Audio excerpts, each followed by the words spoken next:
Hello everyone, good evening po, magandang gabi, naimbag na rabi, mayang gabi sa inyong tanan. Ayan po, may pabengi sa ating mga kababayan po all over South Korea, at saka sa Pinas, at saka sa mga nakafollow at nakasunod po sa atin, sa ating Facebook accounts, sa TikTok natin.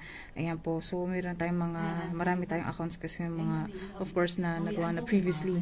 So, syempre, dito may mga nakasubaybay or nakafollow din. Ayan po, so salamat sa inyong pagsuporta. Ayan, so magbigay tayo ng update no, sa nasabing guide po to living in South Korea. Specific topic natin is about what is a citizen safety insurance. So especially sa area po ng Gunsan City, Jeollabuk-do. So dito po sa nasabing lugar, actually this is located sa northwestern part coast of Jeollabuk-do province po in South Korea, kung saan may tinatayang populasyon ng 9,204 foreign residents as of September 2024 ang nakatira. Ayan po. So ano po itong tinatawag citizen safety insurance? So ito po ang isang libreng insurance na of course may system na operated by local governments dito sa South Korea across of course buong South Korea to provide coverage for various everyday accidents. Ayan po. So sa nasabing insurance, ano pa bang karagdagang impormasyon? So sa nasabing lugar, specifically sa Gunsan City, directly contracts po with insurance companies to cover cost, providing insurance payouts po para sa mga citizen, of course, na nagkaroon ng sudden death, ayan po, or permanent disability due to disasters, accidents, or robberies po.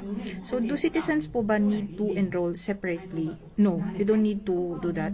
So, if you register your address po in Gunsan, including yung mga foreigners, you are, of course, automatically po enrolled na.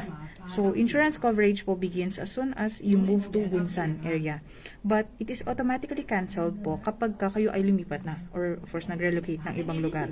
So, insurance premium, ayan po, Gunsan City pays po the premium in full and citizens are enrolled automatically upon registration po as a resident.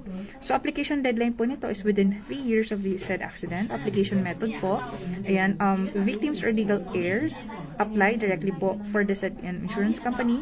Insurance company, ang tawag nila dito is DB Insurance. Ayan po, inquiries, you can call 1522-3556. So, yan po yung Citizen Safety Insurance Call Center.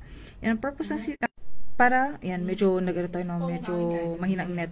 Yan, yung purpose ng insurance na to is para ma-cover po yung death at saka disability disaster na, of course, may kasama rin siyang expanded coverage since 2023. Included na rin po ang accidental death at disability, excluding yung traffic accident. Inuulit ko po, included lang dito accidental death and disability, excluded dito yung traffic accidents. Yan, God forbid, wag naman. Through general accidental coverage. So, paano po ma-claim yung insurance? Allowed. Yan. So, syempre yung mga citizen po, pwede silang makareceive ng payments po from the insurance even if they have personal insurance. So, accidents outside Gunsan City po, residents of Gunsan are covered regardless of the accident's location within South Korea. As long as kayo po ay residente sa Gunsan. Yan. Kung nangyari man ito sa of course, I think, labas, kung ako nagkakamali, part pa rin kayo nung nasabing, tawag dito, insurance ko ba, covered pa rin siya. However, overseas accidents may vary by coverage. Please check na lang po yung with the insurance provider. Pwede nyo siyang i-check sa website, which is www.gunsan.co.kr. So, yun lang po yung ating info. So, pag may mga questions kayo, as long as kaya ko pong sagutin, please let me know. Pwede ko kayong tulungan sa mga inyong katanungan. Otherwise, kung hindi, i-refer ko kayo to someone na mas nakakalam po ng inyong mga questions. So, yun lang. Salamat sa inyong oras. God bless everyone. Bye!